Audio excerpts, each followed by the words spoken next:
Hello and welcome back to Severe MMA. And today I am joined by Myles Price, fresh off his big fight announcement against Anthony Pettis at PFL on April 20th on the regular season opener.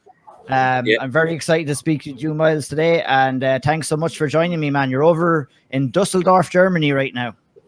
I am. Yeah, over here doing a camp. I was just thinking there. You kind of had on the tip of your tongue one of my nicknames. It's hard to know what to nickname yourself now, isn't it? Remember, I That's started it. with Magic. You started with Magic, and then it was Splinter, and I was going to say Yeah, one but or all the other. that's But what One would of you the. like to be called right now? Do you know? I probably go back to the old Magic.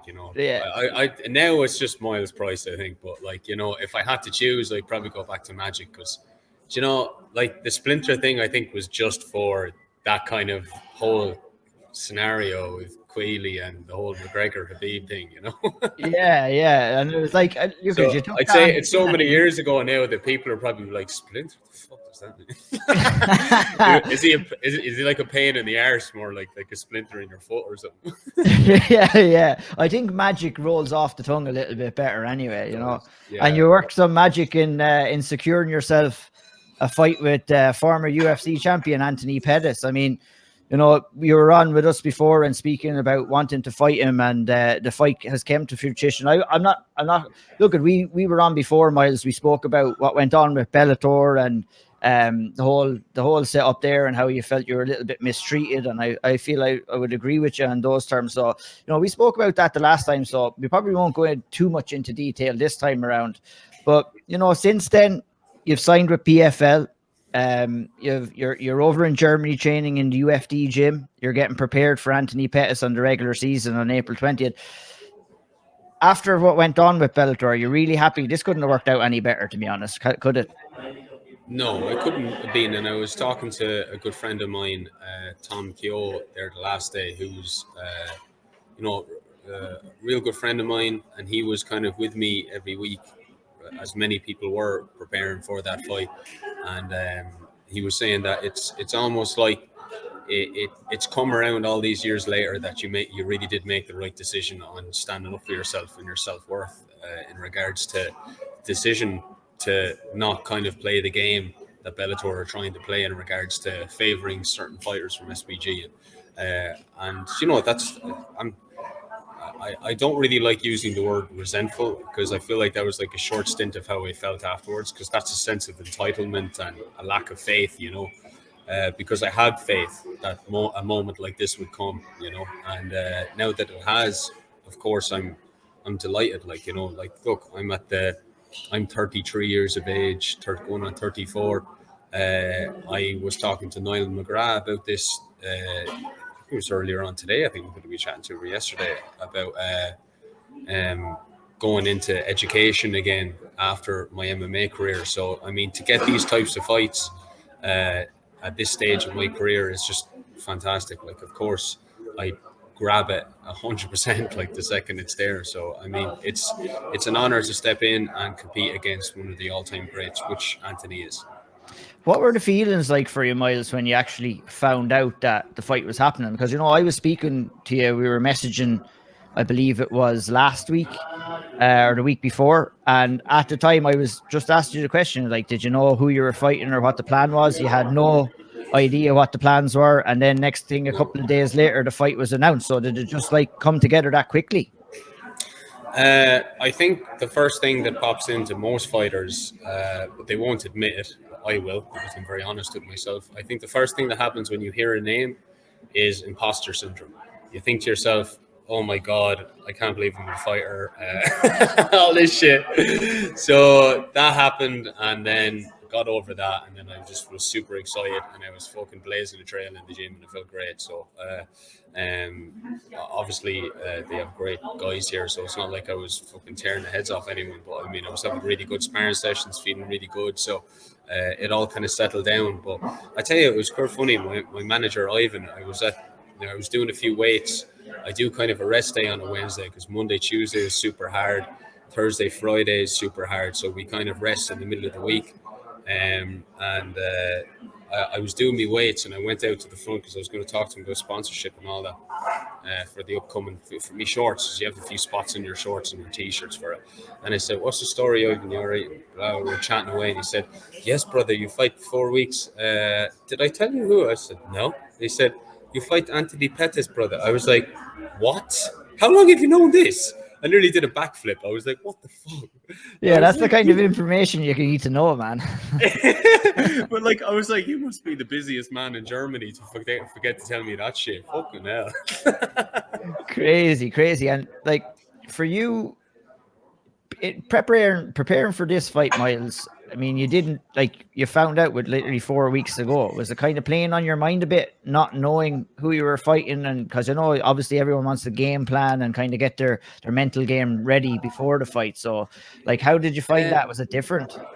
Yeah, I was talking to Stevie. Me and Stevie Ray actually stay in pretty regular contact.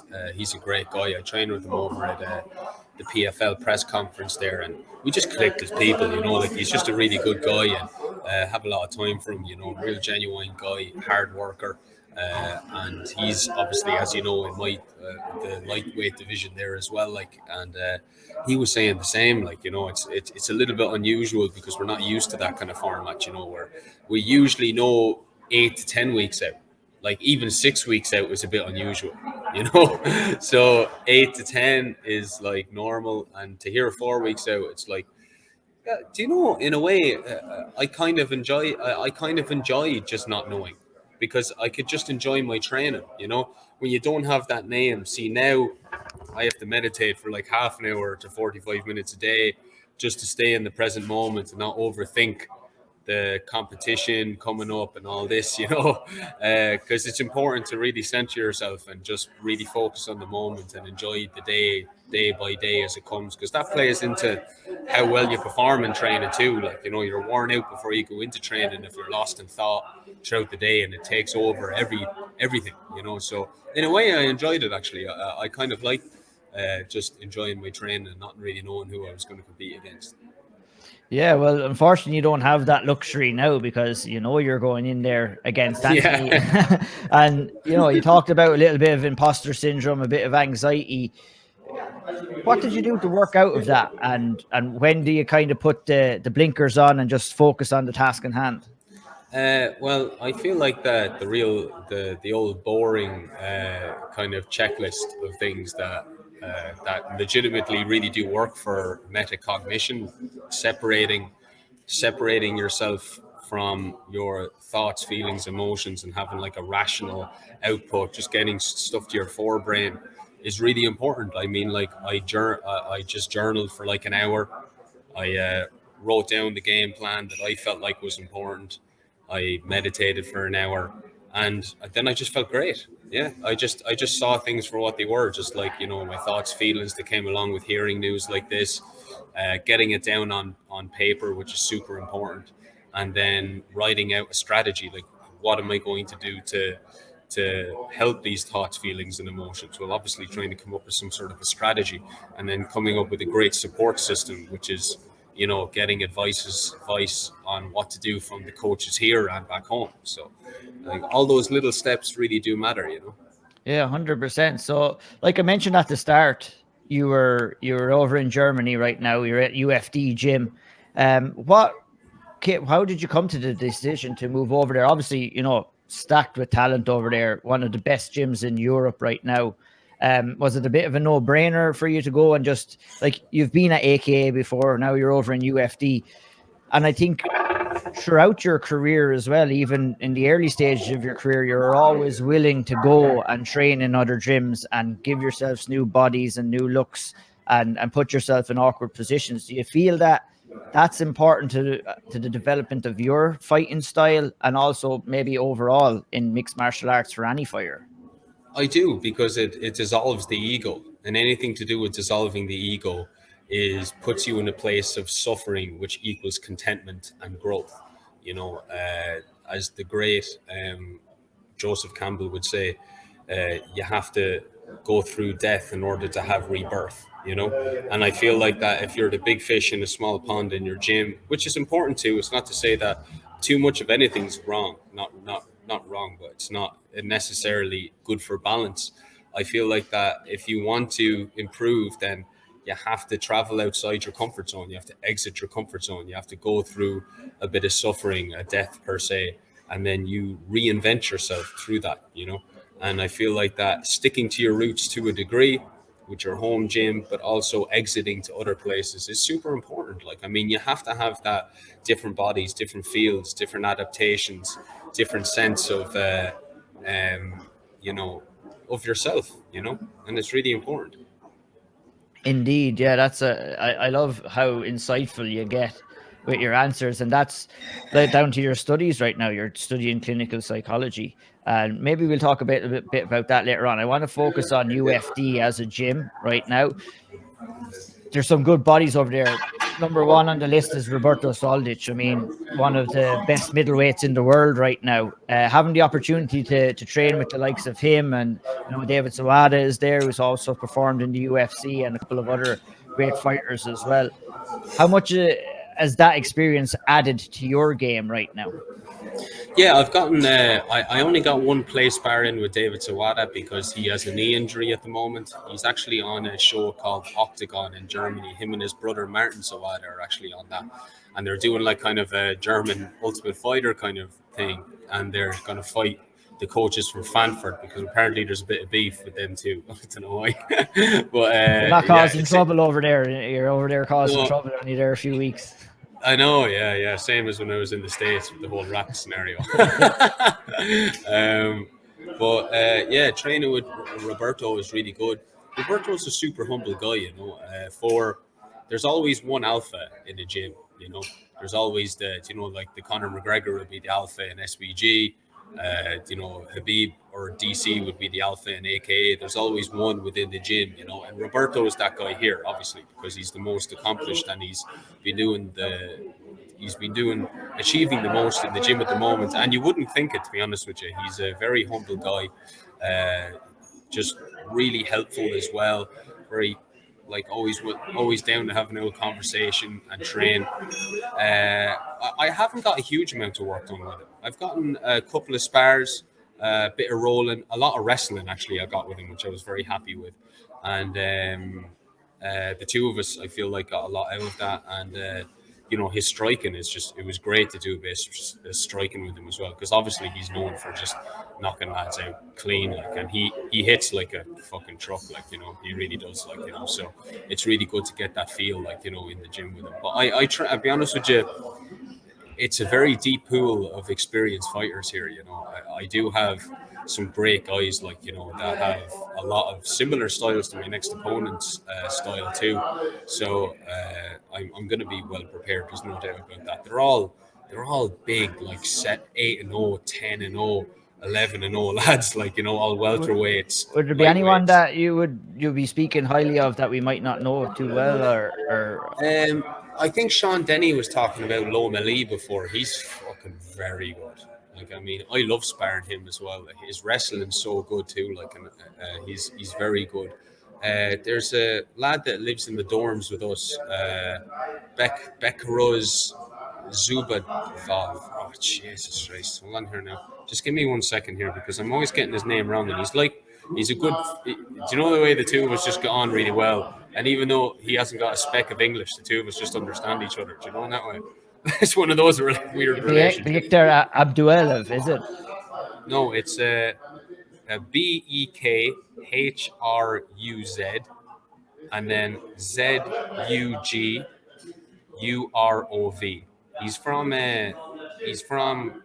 He's 15-5, and he's from Tajikistan. He's very good, very good. Crazy taekwondo and unreal wrestling. So, I mean, perfect kind of like sparring partner for me, really. And then you have the likes of Erko June. Islam is really, really good. Arthur, another welterweight here, is super good. I was actually only sparring with a guy here, Brian. He's coming to visit me in Kilkenny actually on Monday. He just got signed to the PFL. He did the PFL Contender Series, and he's in Dublin right now. And he did the corner for your man Kazuga Vargas, who sparred Paddy Plymouth, Did I tell you he was in the dorms with us for the last couple of weeks of his fight camp? Right. Oh no, that's cool. Yeah. So you're Yeah, really. I was sparring with him the last couple of weeks to help him prepare for the fight and all that. He's a lovely fella, you know. Yeah, crazy. Yeah, that's mental. You're doing some good networking over there. So you mentioned that you are going back home. Obviously, back home, Team Rhino is the gym that you're training there. So is the plan finish off the camp in Team Rhino? Andy will be heading over with you, or are we having anybody from UFD gym head over with you as well to the Uh, fight? I'd love it if I could get. I would have loved it if Coach Max here could come, or Coach Ivan Hippolyte. Coach Max here, man, he's an absolutely amazing coach. He really is. Like, you know, like even yesterday, he came up and he put his arm around me, and he went, "Myles." I said, "What?" He said, "You're not training tonight." He said, "Why?" Because you look like you're about to die. Because I've been training like an animal, like, you know what I mean. So he's one of those coaches where he understands when to push you and when to rein you back, and you know he just has that understanding of what a fighter needs, like, you know what I mean, and what the team needs too. Like, it's an individual and the team. I'm only allowed to have one cornerman, so obviously head honcho Andy Ryan's going to be coming over with me, and I'm going back for a week tomorrow, from Sunday. But I am coming back here to finish off my camp, because I was saying this to Niall as well on the I think it's Talking Brawls, isn't he does? We were talking about just the toll. As much as I love training in Team Rhino, I think I'm going to, a lot of the time, I'm going to start my camps there and finish them over here. Because as much as I love training there, it just takes too much of a toll on my body to traveling, like, you know what I mean? And look, there's no responsibilities here, only for touching base with people on a weekly basis. And also, so that's one thing where I have it like streamlined, where I have a lot of systems where I can run my gym and my business without it taking too much of my energy, which is hard when you're physically there at home, you know. And two is that I travel up to 15 hours a week just to get to gyms for training, like, you know what I mean. It's like what Arnold Allen did, but like I've been doing that for years, you know. Like, you can't do 3 hours of travel in a day, and you know, at my age anyway, and the fights I've been in, etc., like, feel like you're going to perform at your peak level. It's just not going to happen, like, you know. So I nearly need to do an hour of yoga just after the driving, you know. Yeah, it must be tough, all right. But so right over there, you just have instant access to the gym, and you can just go home and spend that extra time relaxing and such. Yeah, Um, well, it's like the apartments are. You see, these are my managers as well. My management company runs this gym too, so they're right. like two, and they're two brothers that run it, Tommy and Ivan.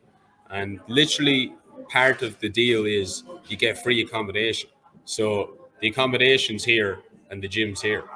So it's just walking downstairs to train and walking back upstairs to Oh, to perfect, sleep. perfect. Yeah. And then yeah, and you can really get into that mindset then as well when you have nothing else to worry about or focus on. You're just up to the gym, back to relax and stuff like that. But That's it. talk about your preparations, Myles, for PFL. Like, obviously with the league format, you're going to be fighting on quick succession. You also get some bonus points for finishes.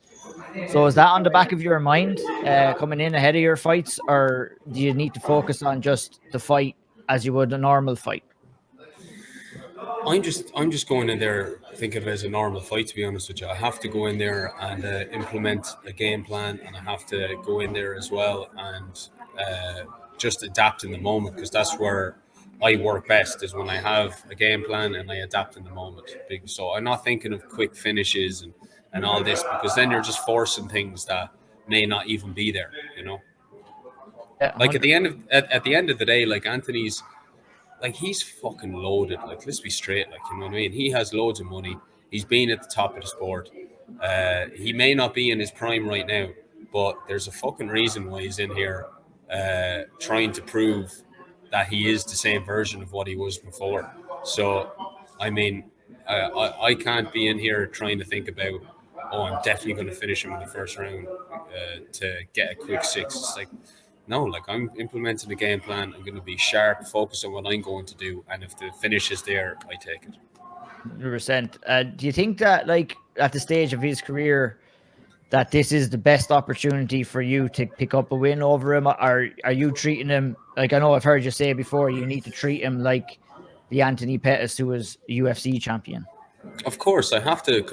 And look, it's not even that as well. Like that's like it's like I'm not going to let my ego build this figure in front of me where I'm like constantly transfixed on that. You know, I got to focus on what I got to do from a first person point of view. And I do that every single day. Like I visualize every single day from the first person, me competing against an opponent and doing what I have to do. You know, it's not Anthony Pettis, the UFC champion. That's the level of preparation I'm going to go to. But you know, the more I put a name on it, the more I put a label on it, the less the focus is and the energy is internally on myself and what I'm going to do. You know, I have to focus on me, and that's so important. Like, you know, so yeah, that's pretty much the way I'm approaching it. You know. Nice. Like at this stage of your career, Myles, look at through injuries, through personal problems, you've had a pretty stop-start career over the last couple of years. Yeah. With the PFL now, you're going to be getting a couple of fights in quick succession. Do you think that that suits you at this stage in your career, and are you ready for that kind of quick Yeah, succession? I think so. Like, I don't know if you remember this, but when I fought Phil Rayburn, I had to fight Norman Park 2 weeks after that on Brave. And I tell you one thing, lads, I felt fucking queer sharp going in there against Park. I felt great. Like, I got beat, but I don't feel like it was a one-sided decision or anything like that. Like, I mean, like, No, it was close. It was close for sure. yeah, it was a close fight, and some people thought I won it. I didn't think I did because I think he just, you know, judges judge a lot on, you know, top pressure takedowns, and that's what Norman's really good at. Like, you know what I mean? And I feel like that he did that in the fight. But I mean, fuck me, my striking just felt on point. Like I was just catching him with absolutely everything. Like the only thing that wasn't on point was my wrestling. That's what made me kind of want to go to a good wrestling gym and led me to AKA because of that performance. And yeah, so I feel like that getting it out of the way and getting these fights in quick succession is really going to suit me. To be honest with you, I'm not really. I don't particularly like taking a lot of time off in between, but I just have because I've fallen in and out of love of MMA as well. Like, you know, that's kind of the relationship I've had with it, like, as well. You know, so. Yeah, that's what I was going to ask you. Like, what is your motivation right now? You know, is it the opportunity, obviously, to fight Anthony Pettis? If that doesn't motivate you, I don't think you're going to be human. But is it the money? Is it wanting to win the PFL championship? Is it just the pure love of competing? Have you found that fire, that spark again? It's definitely not money anyway. I was mentioning this in an interview as well. I think some fighters are a bit like me, where it's more fire and you know, passion and fire is a very vague term, to be honest with you. I think every single week, you could probably relate to this if you can think back to your days of training. Remember, we were all together and you were training for fights. You know, the passion's there sometimes, and sometimes it's not. You know, I think more so what I'd like to think of what I'm trying to achieve is testing my limits, and testing my limits revolves also around testing my my doubts, testing my anxiety, testing the days when I don't want to get up and go into training, testing the days where my mind gets into a domino effect of negativity, and how I rebel back from that, and then surpassing that and like becoming a more attentive, authentic athlete, and testing my limits. Like, I mean, there's the fire and passion is like so loose; it just comes and goes, you know. So it's Yeah. flimsy. I'd much rather think of it that regardless of how I think, feel, or what obstacles come my way, I'm just ready to adapt and to test my limits, and that's what I'm doing. I'm testing my limits. Mhm. My purpose is to uh, go in and do well to finish off my career. Like I truly feel like this is one step further for me being okay with leaving MMA behind and really stepping into full-time education again while being a full-time coach. and going back to do clinical psychology, and that's what I'd like to do. I want to leave it on my terms, and the probably a secondary reason as well is that I am a although I wasn't born in Kilkenny, I'm a proud Kilkenny man as well, and I do feel like that since the start of MMA in Kilkenny.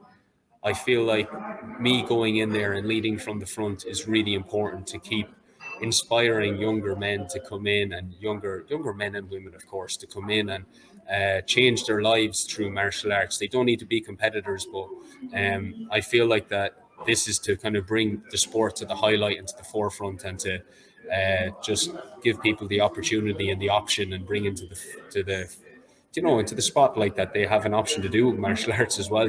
So Yeah. it's fun. Yeah. Yeah, I mean, like, that's one thing I was going to say. I'm glad you kind of alluded to it.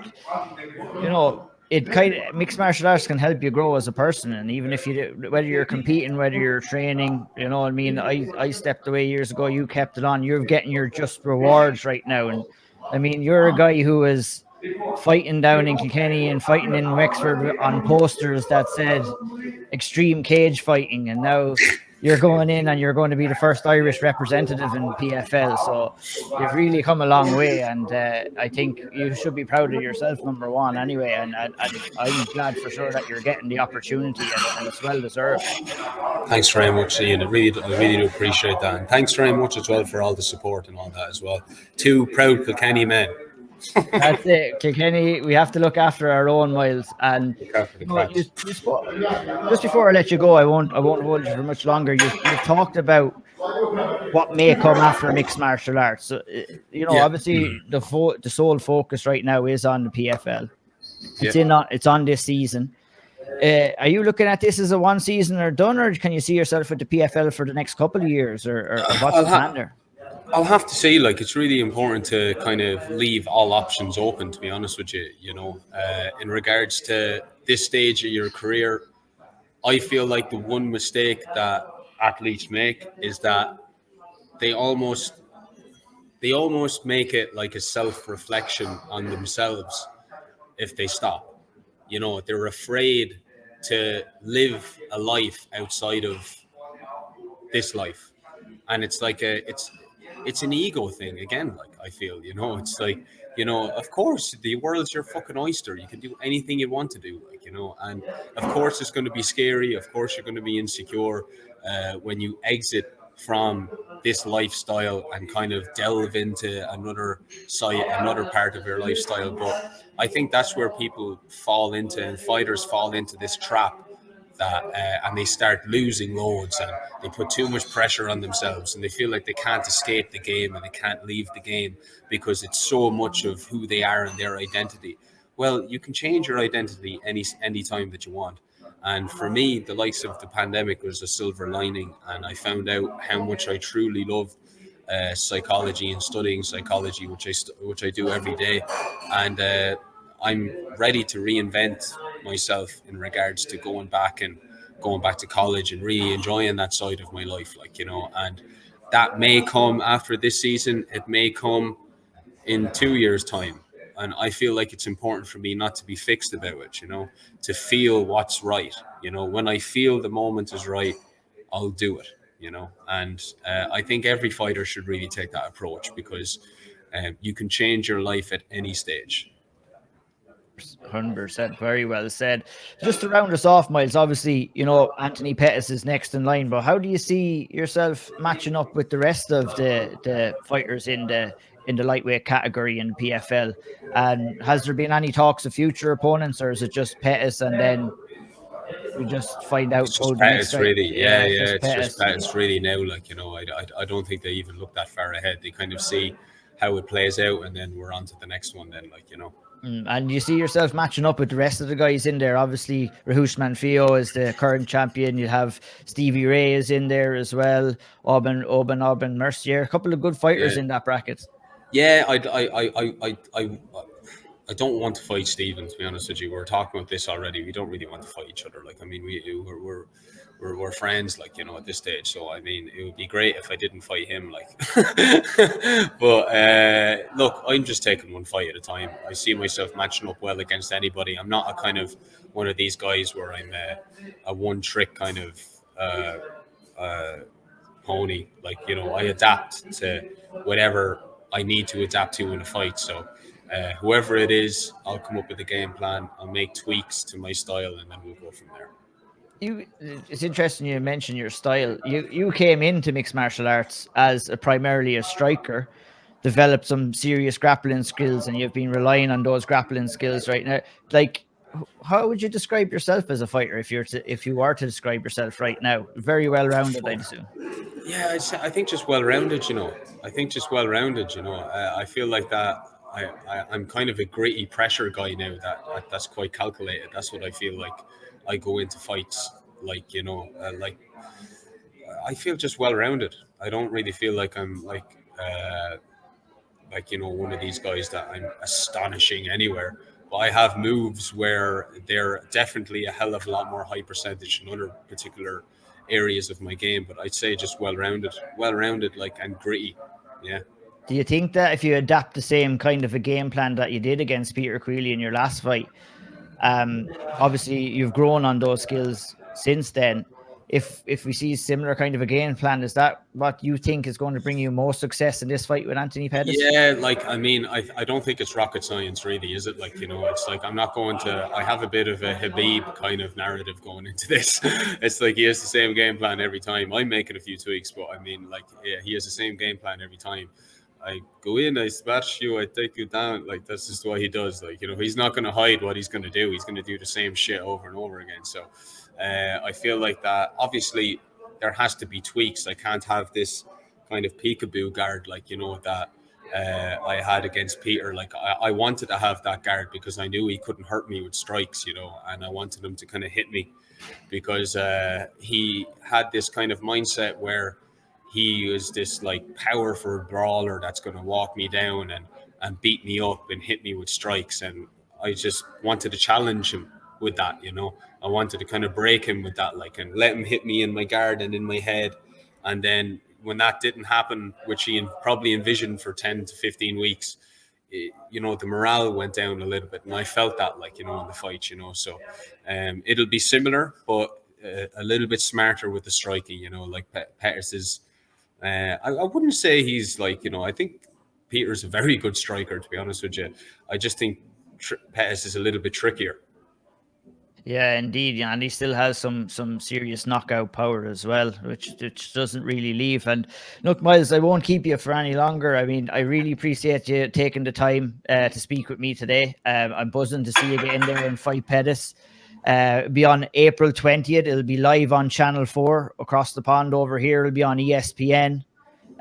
Looking forward to watching you there. All the best to you, Myles. Any shout outs? Anyone you want to give a shout out to before we go? No, just all my friends and family back home.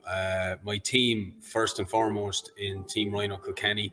The coach and staff there that are always supporting me and being there and looking after the students from the juniors right up to the advanced. I feel very uncomfortable leaving for fight camps, to be honest with you, because I'm leaving my team and I don't particularly like doing it. And they know it's for the greater good because this is obviously part of growing the team also. But if it wasn't for their support, then there wouldn't be a gym and the martial arts fire wouldn't be lit in Kilkenny while I'm abroad. So I think they're the most important people for me to give a shout out to. Nice. Well said. Well said. Well, Arlington, Texas is the destination on April 20th. Myles Price versus Anthony Pettis. Make sure you tune in. Channel 4 over in the UK and Ireland. ESPN over across the pond in the US. Myles, thanks once more again for joining me, man. All the best to you. It was a pleasure to be on, Ian. Thanks for having me.